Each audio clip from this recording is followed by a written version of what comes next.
आज की हिंदी कक्षा में सभी को स्वागत है. ഇന്നത്തെ ഹിന്ദി ക്ലാസ്സിലേക്ക് ഏവർക്കും സ്വാഗതം. ധർമ്മവീർ ഭാരതിയുടെ കനുപ്രിയ പ്രബന്ധ കാവ്യത്തിലെ പൂർവ്വരാഗമാണ് നമ്മൾ പഠിച്ചുകൊണ്ടിരിക്കുന്നത്. പൂർവ്വരാഗത്തിലെ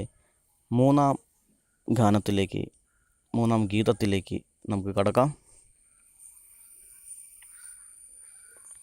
तीसरा गीत. घाट से लौटते हुए तीसरे पहर की अलसाई वेला में मैंने अक्सर तुम्हें कदम्ब के नीचे चुपचाप ध्यान मग्न खड़े पाया. मैंने कोई अज्ञात वन देवता समझ कितनी बार तुम्हें प्रणाम कर सिर झुकाया, पर तुम खड़े रहे अडिंग निर्लिप्त विदराग निश्चल. तुमने कभी उसे स्वीकारा ही नहीं.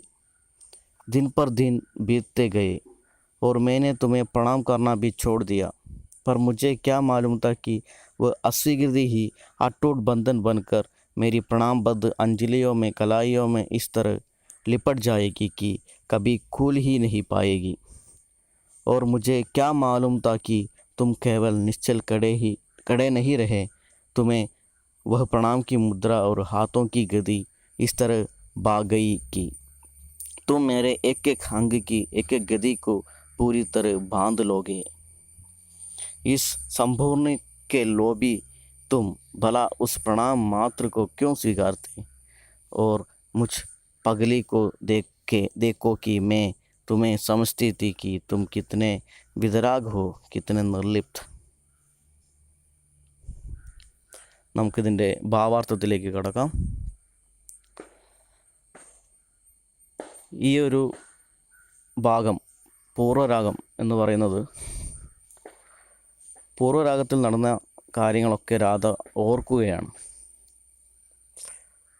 അതാണ് പൂർവ്വരാഗത്തിലൊക്കെ പറയുന്നത്. രാധ ഓർക്കുന്ന കാര്യങ്ങളാണ്. ഇവിടെയും അതുപോലെ തന്നെ നമുക്ക് നോക്കാം.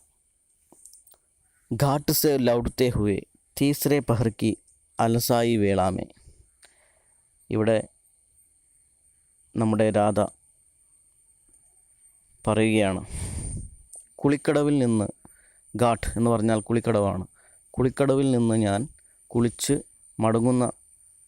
മടങ്ങി വരുന്ന സമയത്ത് തീസ്രേ പഹർക്കി അലസായി വേളാമേ, ഉച്ചനേരം. തീസ്രേ പഹർ എന്ന് പറഞ്ഞാൽ ഉച്ചനേരമാണ്. ഉച്ചയ്ക്ക് അലസായി വേളാമ, അലസായി എന്ന് പറഞ്ഞാൽ ആലസ്യമുള്ള ആ ഒരു സമയത്ത്, അലസതയുള്ള ആ സമയത്ത്, मैंने अक्सर तुम्हें कदम्ब के नीचे चुपचाप ध्यान मग्न खड़े पाया. ഞാൻ പലപ്പോഴും നിന്നെ, കൃഷ്ണനെ, കദംബക്ക് നീച്ചെ, കദംബ് എന്ന് പറഞ്ഞാൽ വളരെ പവിത്രമായിട്ടുള്ള ഒരു വൃക്ഷമാണ്. ദേവവൃക്ഷഗണത്തിൽ പെടുന്ന ഒരു വൃക്ഷമാണ്. വളരെ സുഗന്ധം നിറഞ്ഞ പൂക്കളാണ് ഇതിനകത്ത് ഉണ്ടാവുക. അപ്പം ഈ ഒരു മരത്തിന് ചുവട്ടിലായിട്ട് ഞാൻ നിന്നെ വളരെ സൈലൻ്റായിട്ട്, ധ്യാനരഹിതനായിട്ട് ഇരിക്കുന്നത് കാണാറുണ്ട്. मैंने कोई अज्ञात വനദേവത സമജ് കിത്നി ബാർ തുമേ പ്രണാം കർ സിർ ജുക്കായ. ഞാൻ ഏതോ വനദേവതയാണെന്ന് വിചാരിച്ച് നിന്നെ പല തവണയായിട്ട് ഞാൻ നിന്നെ വന്ദിച്ചിരുന്നു, പ്രണമിച്ചിരുന്നു, തല കുനിച്ചുകൊണ്ട് പ്രണമിച്ചിരുന്നു. पर तुम खड़े रहे अडिंग निर्लिप्त विदराग നിശ്ചൽ. പക്ഷേ നീ അവിടെ തന്നെ നിന്നു, ഇളകാതെ, അഡിങ്, ഒരു അനക്കവുമില്ലാതെ, നിർലിപ്തമായിട്ട്, അതായത് അകന്നു നിന്നുകൊണ്ട്, വിതരാഗ്, നിർഗുണനായിട്ട്, ഒരു വികാരവുമില്ലാതെ, നിശ്ചലനായിട്ട് നിൽക്കുകയായിരുന്നു. തുമ്നെ കബി ഉസെ സ്വീകാരാ ഹി നഹി. ഞാൻ എൻ്റെ ആ ഒരു വന്ദനം അല്ലെങ്കിൽ അതിൻ്റെ പ്രണാമം, ഞാൻ തല കുനിച്ചുകൊണ്ട് നിന്നെ വന്ദിക്കുന്ന സമയം, ഞാൻ വന്ദിക്കുന്നത് നീ സ്വീകരിച്ചതേയില്ല. दिन पर दिन बीतते गए और मैंने तुम्हें प्रणाम करना भी छोड़ दिया. അങ്ങനെ ദിവസങ്ങൾ കടന്നുപോയി. मैंने तुम्हें प्रणाम करना भी छोड़ दिया. ഞാൻ നിന്നെ പ്രണമിക്കുന്നതും തല കുനിച്ച് വന്ദിക്കുന്നതും ഒക്കെ ഉപേക്ഷിച്ചു. पर मुझे क्या मालूम था कि वह अस्वीकृति ही अटूट बंधन बनकर मेरी प्रणामबद्ध अंजलियों में कलाइयों में इस तरह लिपट जाएगी कि कभी खुल ही नहीं पाएगी. എന്നെ സ്വീകരിക്കാതിരുന്നത് അതെന്നെ ബന്ധനത്തിലാക്കുകയായിരുന്നു. നമുക്കറിയാം, സ്നേഹിക്കുന്ന അല്ലെങ്കിൽ പ്രണയിക്കുന്നവർക്കറിയാം, പ്രണയിക്കുന്ന സമയത്ത് നമ്മൾ സ്നേഹിക്കുന്ന ആൾ നമ്മളെ അവോയ്ഡ് ചെയ്യുന്ന സമയത്ത് നമുക്ക് കൂടുതൽ, അല്ലെങ്കിൽ നമ്മളെ മൈൻഡ് ചെയ്യാത്ത സമയത്ത് നമ്മൾ കൂടുതൽ അതിനകത്ത് ഡീപ്പായിട്ട് അവരെന്തുകൊണ്ടാണ് ഇങ്ങനെ മിണ്ടാതിരിക്കുന്നത് അല്ലെങ്കിൽ അവോയ്ഡ് ചെയ്യുന്നതെന്നുള്ളത് നമുക്ക് മനസ്സിൽ വല്ലാതെ വേദനയും ക്യൂരിയോസിറ്റിയും ഒക്കെ വളർത്തും. അതുപോലെ തന്നെ രാധയ്ക്ക് ഇവിടെ കൃഷ്ണനോട് ഒരുപാട് തൻ്റെ വന്ദനം അല്ലെങ്കിൽ താൻ നമസ്കരിച്ച സമയത്ത് അല്ലെങ്കിൽ പ്രണമിച്ച സമയത്ത് കൃഷ്ണൻ മൈൻഡ് ചെയ്യാത്തത് കൊണ്ട് അവർക്ക് കൂടുതൽ അത് വല്ലാതെ അവരത് സ്വാധീനിച്ചു. അവർക്കറിയില്ലായിരുന്നു ആ ഒരു സ്വീകരിക്കാത്തതാണ്, ആ സ്വീകരിക്കായ്മയാണ് അവരെ രാധയെ അട്ടൂട്ട് ബന്ധൻ ബൻകർ, തകരാത്ത ബന്ധം പോലെയാക്കി മാറ്റി. മേരി പ്രണാം ബദ്ധ അഞ്ജലിയോം, എൻ്റെ പ്രണാമം, കൂപ്പുകൈയിലൂടെയുള്ള പ്രണാമം. അഞ്ജലിയോമേ മീൻസ് കൂപ്പുകൈയാണ്. അതുപോലെ കലായോമേ ഇസ്തർ ലിപ്പട്ട് ജായേഗി കി കഭി കൂൽ ഹി നഹീ പയേഗി, ഇങ്ങനെ ചുറ്റി വളയുമെന്ന് കൃഷ്ണൻ്റെ ആ മൈൻഡ് ചെയ്യാത്ത അല്ലെങ്കിൽ അത് സ്വീകരിക്കാത്ത, പ്രണാമം സ്വീകരിക്കാത്ത ആ രീതി രാധയെ വല്ലാതെ ചുറ്റി വളഞ്ഞിരുന്നു, അല്ലെങ്കിൽ അവരെ ബന്ധനത്തിലാക്കുകയായിരുന്നു. ബന്ധനം അവരെ വലിഞ്ഞു മുറുകി എന്നാണ് പറയുന്നത്.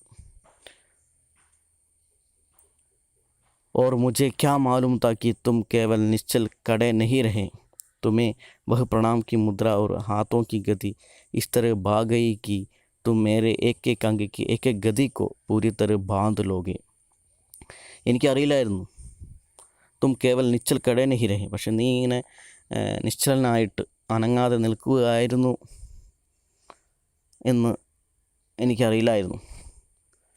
ശരിക്കും അനങ്ങാതെ നിൽക്കുകയായിരുന്നില്ല, അത് ഞാൻ പിന്നീടാണ് മനസ്സിലാക്കിയത്.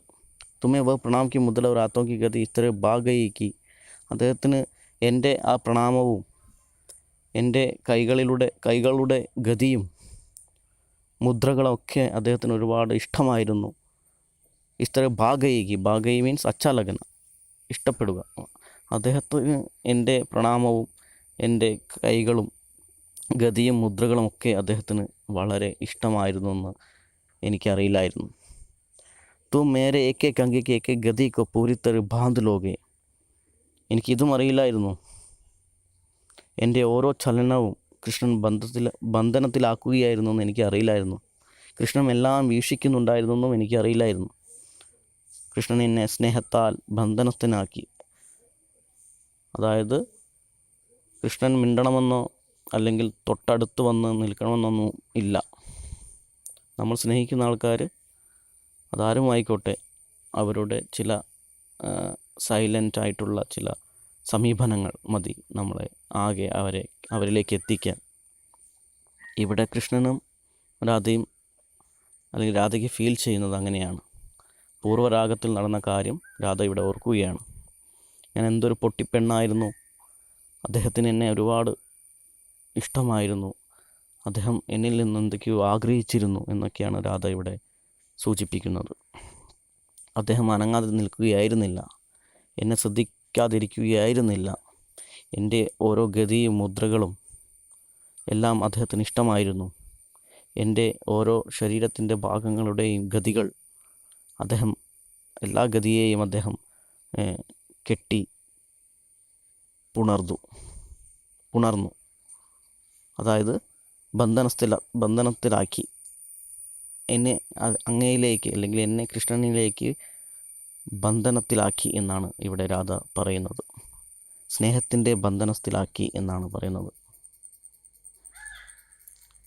ഇസ് സംപൂർണ്ണ കെ ലോബി തും ഭല ഉസ് പ്രണാം മാത്ര കോ ക്യോं സ്വീകാർത്തെ. കൃഷ്ണന് ഇവിടെ രാധ പറയുകയാണ്, കൃഷ്ണന് എന്നെ പൂർണ്ണമായും വേണ്ടിയിരുന്നു, എൻ്റെ പ്രണാമം മാത്രം പോരാ, എന്നെ പൂർണ്ണമായിട്ട് അദ്ദേഹം ആഗ്രഹിച്ചു. और मुझ पगली को देखो कि मैं तुम्हें समझती थी कि तुम कितने वितराग हो, कितने निर्लिप्त. പൊട്ടിയായ ഞാൻ വിചാരിച്ചിരുന്നത് നീ ഒരു വികാരവുമില്ലാത്ത ആളാണെന്നും വളരെ ധ്യാനമഗ്നനായിട്ട് സന്യാസത്തിൽ മാത്രം ചിന്തയുള്ളവനായിരുന്നു എന്നും ഒക്കെയാണ് ഞാൻ വിചാരിച്ചിരുന്നത്. ഞാൻ തെറ്റിദ്ധരിച്ചു.